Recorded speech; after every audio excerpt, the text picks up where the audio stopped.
Hi అందరికీ నమస్కారము. అందరూ బాగుండాలి, అందులో నేను ఉండాలి.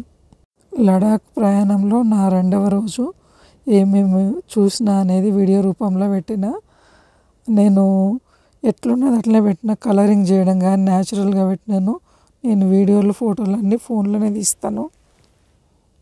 లడాక్ ఇది మెయిన్ సిటీ, లేహ్ అనేది మెయిన్ సిటీ అనమాట, సెంటర్. సిటీది మార్కెటింగ్ది షార్ట్ వీడియోలలో పెట్టినాను. ఫస్ట్ వీడియోలో ఉంది. ఏమన్నా అర్థం కాకపోతే కొన్ని షార్ట్ వీడియోలు కూడా చూడండి, లేదంటే ఫస్ట్ వీడియో చూడండి. ఈ మార్నింగు నేను వాకింగ్ కానీ వెళ్ళిన అప్పుడు తీసిన అనమాట ఈ ఫోటోలు, సెకండ్ డేవి. ఇక్కడ వర్షాలు చాలా తక్కువ, అందుకనే చెట్లు ఏమి ఉండయి. అందువల్ల ఆక్సిజన్ చాలా తక్కువ ఉంటుంది కాబట్టి మనకు కొంచెం బ్రీతింగ్ ప్రాబ్లం అవుతుంది. దానివల్ల కొంచెం లేహ్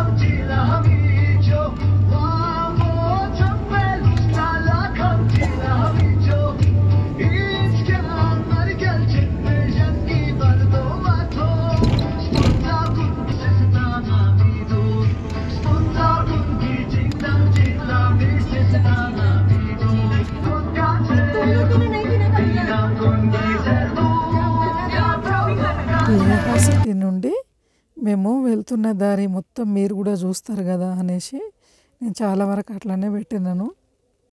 హాల్ ఆఫ్ ఫేమ్ అనే ప్లేస్కి వెళ్తున్నాము. ఆర్మీది అనమాట. ఇది ఆర్మీ మన దేశం కోసం కొట్లాడి సాధించిన అన్నీ, వాళ్ళు ఎంతమంది చనిపోయినరు, ఏ వస్తువులు వాడేది, ఇక్కడ కల్చర్ ఏంటి అనేది మొత్తం మ్యూజియంలో పెట్టిండ్రు. నేను చాలా వరకు వాళ్ళు మాట్లాడినప్పుడు నేను డైరెక్ట్ వాళ్ళది అట్లనే ఉంచేసినాను. వాళ్ళు చెప్పింది ఎవరు యుద్ధం చేసిండ్రు, ఎట్లా అయింది అనేది కూడా మ్యూజియంలో కూడా వీడియో తీసినాను. అది ఎట్లున్నది అట్లనే పెట్టినాను. చాలా చోట్ల వాళ్ళు మాట్లాడిన చోట్ల నేను మాట్లాడలేదు. ఈరోజు ఇక్కడ ఎండ మాత్రం భయంకరంగా ఉంది, 30 అబవ్ ఉంది. మళ్ళీ రాత్రి అయ్యేసరికి విపరీతమైన కూల్ అనిపించింది, చలి పెట్టింది. రూమ్కి వచ్చేసరికి కొంచెం సిక్నెస్ కూడా ఫీల్ అనిపించింది. కొంచెం బ్రీతింగ్ ఎక్సర్సైజు లేదా వాకింగ్, ప్రాణాయామం, కొంచెం బాడీ మంచిగా మెయింటైన్ చేసుకొని వస్తే ఏ ప్రాబ్లం ఉండదు. ఇక్కడికి తెలియకుండా వస్తే మాత్రం కొంచెం హెల్త్ ప్రాబ్లం అయ్యే ఛాన్స్ ఉంది. ఆ అబ్బాయి వెళ్తున్నాడు కదా, రెడ్ డ్రెస్ వేసుకున్న అబ్బాయి, ఈ టూర్ గైడ్ అనమాట. ఈ రోడ్ నుంచి అన్నీ స్టార్ట్ అయింది, వాళ్ళు ఎక్కడ యుద్ధం చేసిన ఏంటి అన్నీ. ఇది హాల్ ఆఫ్ ఫేమ్ అనే ప్లేసు. ఇక్కడ మనం టికెట్ తీసుకొని లోపలికి ప్రవేశించాలి. हिंदी చెప్తారు, విందాం. पीओके क्या होता है? पाकिस्तान ऑक्यूपाइड कश्मीर, जो कि पाकिस्तान वाले बोलते हैं आजाद कश्मीर। उसके बाद जितना भी एरो है मेरे के ऊपर एक चढ़वा आता, भेड़ बकरी चढ़ाने वाला लद्दाखी सिविलियन जिसका नाम था ताशी नमग्याल। क्या था? ताशी नमग्याल। ये जो ताशी नमग्याल मुंटू डालो इलाके के अंदर हर हमेशा भेड़ बकरी ऊपर नीचे करते रहते थे। एक दिन मुंटू डालो इलाके के अंदर उसने वहाँ पे कुछ हरकत को देखा, वहाँ पे कुछ लोग हरकत कर रहे थे। पहले उसने देखा कि ये इंडियन आर्मी की पाकिस्तान आर्मी, वहां पे उसने देखा लंबे चौड़े पठानी सूट में 8 से 10 लोग पत्थर से बंकर बना रहा था। उनको कंफर्म हुआ कि ये इंडियन आर्मी नहीं है, पाकिस्तान आर्मी। इसीलिए फटाफट बटाली बेस में आके इंडियन आर्मी को इंफॉर्मेशन दिया जाता है, सर मुंटू डालो इलाके के अंदर कुछ हरकत हो रहा है, आप लोग देख लेना बोल के इंडियन आर्मी फटाफट एक्टिवेट हो जाता है और यहाँ पे पेट्रोलिंग तैयार किया जाता है। उस पेट्रोलिंग कमांडर का नाम था कैप्टन सौरभ कालिया। क्या था? कैप्टन सौरभ कालिया। मैंने बोला कैप्टन सौरभ कालिया। क्या था? कैप्टन सौरभ कालिया। कैप्टन सौरभ कालिया के साथ 5 जवान इंडियन आर्मी द्वारा यहाँ से पेट्रोलिंग के लिए भेजा गया।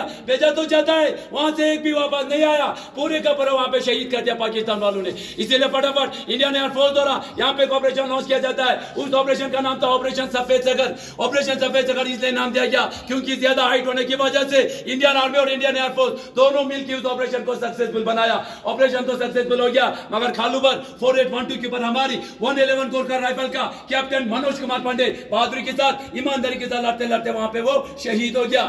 उनकी वीरता को देख के, उनकी बहादुरी को देख के भारत सरकार द्वारा उनको सबसे पहले परम वीर चक्र से सम्मानित किया गया। नेक्स्ट आता है द्रास के अंदर तोलोलिंग। क्या है?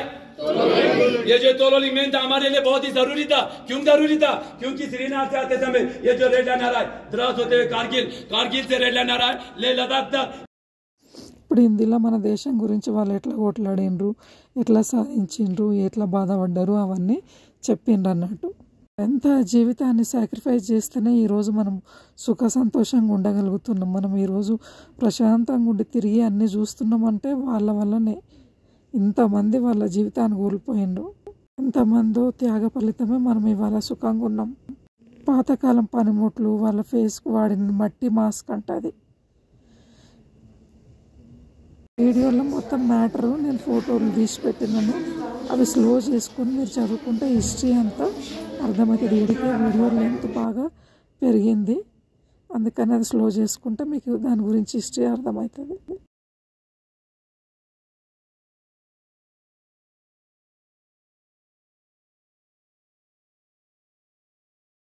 ఇక్కడ లడాక్ వల్ల కల్చరల్ డ్రెస్లు అంట ఇవి.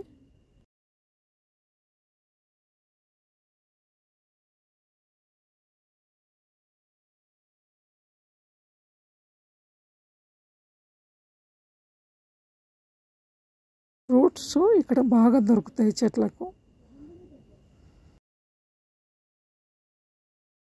ఇక్కడ ఈ మేకల బొమ్మలు చూస్తే మీకు ఏమర్థమైంది ఒక కామెంట్ పెట్టండి, వాటిని బాగా గమనించండి. ఇక్కడ నుంచి గురుద్వారా ప్రయాణమైనాము. ఈ ఆల్ ఆఫ్ ఫేమ్ చూసుకున్న తర్వాత గురుద్వారా వెళ్ళాము. ఆ దారి ఎందుకంటే మీరు కూడా చూస్తారు కదా అక్కడ ఏరియా ఎట్లుంది ఏంది అని, చాలా వరకు అట్లనే ఉంచిన. ఇది గురుద్వారా. ఇక్కడ ఒక రాక్షసి వచ్చి మేకలను, జంతువులను, ఆవులను తినేదంట. ఇక్కడ ఉన్న వాళ్ళందరూ గురునానక్ను ప్రేయర్ చేస్తే, ప్రార్థిస్తే ఆయన ఇక్కడ ఒక రాయి రూపంలో స్థాపించి ఆయన ప్రేయర్ చేసిండనమాట. అప్పుడు ఆ రాక్షసి వచ్చి తిందామంటే ఈ రాయి అడ్డం ఉండనంట. అయితే అది రాకుండా అడ్డం ఉందని ఆ రాక్షసి తన్నడానికి పోతే కాళ్ళు దాంట్లోనే ఇరికి ఫిక్స్ అయిపోయిందంట. అయితే దీంట్లో ఇప్పుడు ఏదో మహత్యం ఉంది అని మొక్కి ఆ కాలు తీసుకొని ఆ రాక్షసి వెళ్ళిపోయిందంట. అప్పటి నుంచి ఆ రాయికి ఆ ఊర్లో ఉన్న వాళ్ళందరూ పూజ చేయడము మొదలుపెట్టిండ్రు. తర్వాత ఆర్మీ రోడ్ వేస్తుంటే ఆ రోడ్ మధ్యలో ఉంది, తీద్దామని ఆర్మీ కూడా ట్రై చేసిండ్రంట. అప్పుడు ట్రై చేయడానికి పోతే అప్పుడు కదలలేదు, వాళ్ళు కూడా ఏదో సిక్ అయ్యి ఏమో సంథింగ్ అయ్యింది. ఇంకొకరు వచ్చి ట్రై చేస్తే వాళ్ళకు కూడా అట్లనే అయ్యిందంట. అప్పటి నుంచి ఆర్మీ వాళ్ళే ఇక్కడ మెయింటైన్ చేస్తున్నారు. పూజ చేయడము, గురునానక్ భజన చేయడము, అన్నదానం చేయడము అన్నీ వీళ్ళే చేస్తారు. మొక్కల ఫోటోలు, వీడియోలు దిగుతున్నారు. ఆ ఊరికి ఆ రాక్షసి బాధ తప్పింది అన్నట్టు. ఇక్కడ గురునానక్ గురించి స్టోరీ రాసిండ్రు, మొత్తం ఏంది అనేది స్లో చేసుకొని మీకు క్లియర్గా అర్థమవుతుంది. స్లో చేసుకొని చదవచ్చు, వీడియోను స్లో చేస్తే మీకు అర్థమవుతుంది. లోపల ఉన్న నిజమైన స్వామి విగ్రహం అనమాట. రాక్షసి కాలుతో దాన్ని గుర్తుంది కదా, అదే.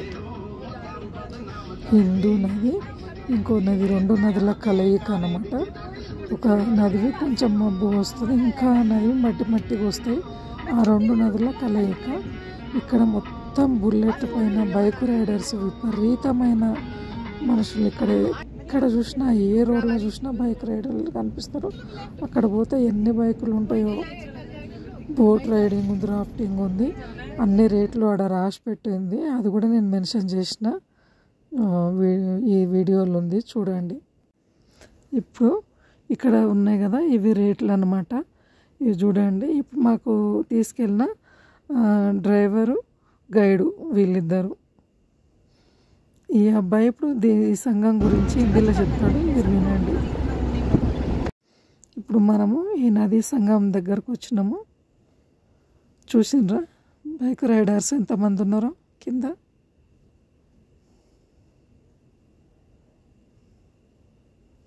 వెహికల్ నడుస్తుంటే దాంట్లో నుంచి తీసిన కాబట్టి ఇది వీడియో షేక్ అవుతూ కనిపిస్తుంది. రైడర్స్ చూస్తున్నారు చూడండి. ఎంత గొప్పది కదా మన భారతదేశము.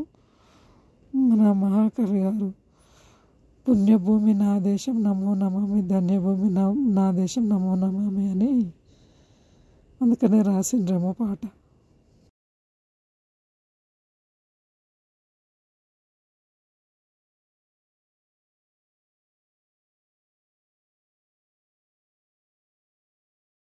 वो वाला इंटरेस्ट दीवार है, वो जो ऊपर से आ रहा है ना, वो संस्कार दीवार है, और वहाँ पर दोनों मिल रहे हैं ना, उसे संगम बन गया बस।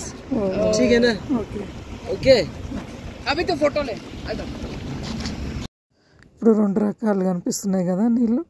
ఆ ముందు నుంచి వచ్చేది మట్టిలాగా ఎక్కువ మడ్డిలాగా కనిపిస్తున్నాయి, కొంచెం ఇవి లైట్గా మబ్బుగా ఉన్నాయి. రెండు రకాలు కలిసిన నీళ్ళే ఇవి. ఆ తర్వాత మేము లంచ్ చేసుకోవడానికి వెళ్ళినాము. ఇక్కడ లంచ్ చేసుకొని మళ్ళీ మ్యాగ్నెటిక్ హిల్స్ చూడడానికి వెళ్తున్నాము. ఇది మేము లంచ్ చేసిన హోటల్ అన్నమాట.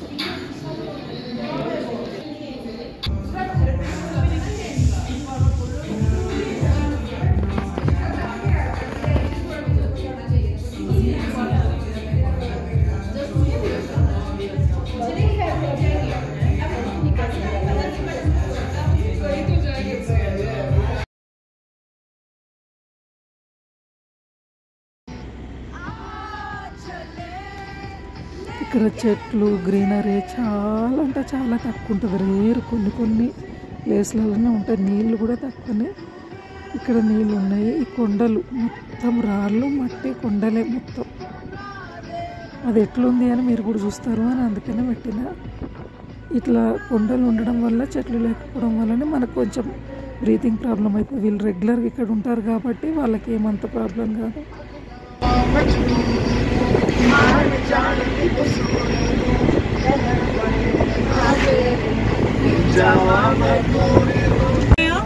हाँ जी उल्टी जाती है, खींच के मतलब फील होता था, इसलिए मैग्नेटिक हिल बोला जाता है यहाँ पे। क्या प्लेन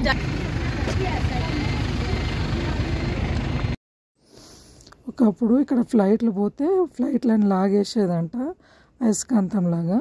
అందుకనే మ్యాగ్నెటిక్ హిల్స్ అని ఇక్కడ పేరు వచ్చింది. చాలామంది ఆగి ఫోటోలు వీడియోలు తీసుకుంటారు. ఇక్కడ నుంచి స్పితుకు అనే ప్లేస్కి వెళ్తున్నాము. అక్కడ మోనిస్ట్రీ ఉంటుంది, భద్రకాళి టెంపుల్.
चाची नु कह के तेरे मेरी तू गल चला ले। ఇప్పుడు స్పితుకు అనే ప్లేస్కి వచ్చినాము. ఇక్కడ బుద్ధుని విగ్రహం ఉంటుంది. పెద్ద కొండ పైన భద్రకాళి టెంపుల్ కూడా ఉంటుంది. బుద్ధిస్టులు ఉంటారు. మొత్తము ఫ్లోర్లు మూడు ఫ్లోర్లు ఉంటాయి అనుకుంటా. ఎక్కిన అన్నీ సేమ్ ఎక్కింది మొత్తం తీసిన. ఇంకా కొత్తగా కూడా కడుతున్నారు. ఈడ పైన రాసి ఉంది చూడండి.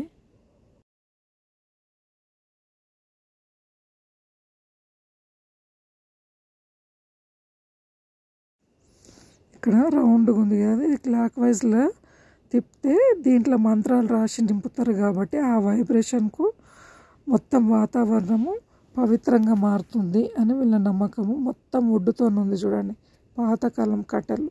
ఇంత అడవిలో ఇంత హైట్గా కట్టెలు ఎట్లా తీసుకొచ్చిండ్రో, ఎట్లా కట్టిండ్రో, ఇవన్నీ అవే రౌండ్గా తిప్పడానికి.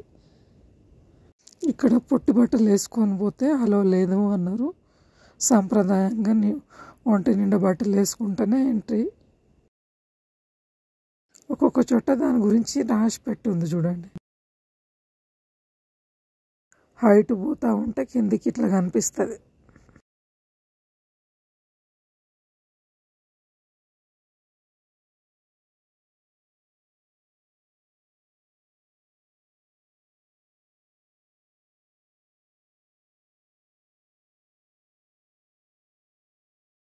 ఇప్పుడు టెంపుల్ దగ్గరకు వస్తున్నాము. పైనుంచి చూస్తే ఇట్లా ఉంది.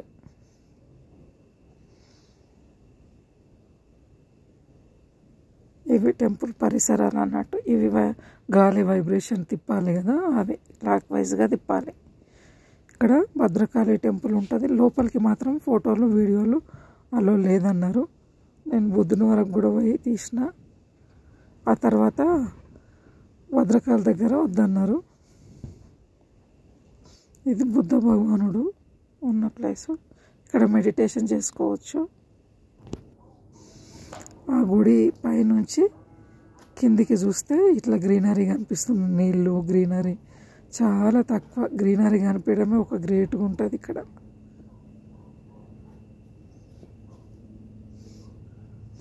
ఇది లేహ్ లడాఖ్లో మా 2వ రోజు ప్రయాణం ఇక్కడికి అయిపోయింది. ఈ వీడియో ఏమనిపించింది, బోర్ అనిపించిందా, ఎట్లా అనిపించింది ఈ కామెంట్ రూపంలో చెప్పండి. థ్యాంక్ యూ మీరందరూ వీడియో చూసినందుకు.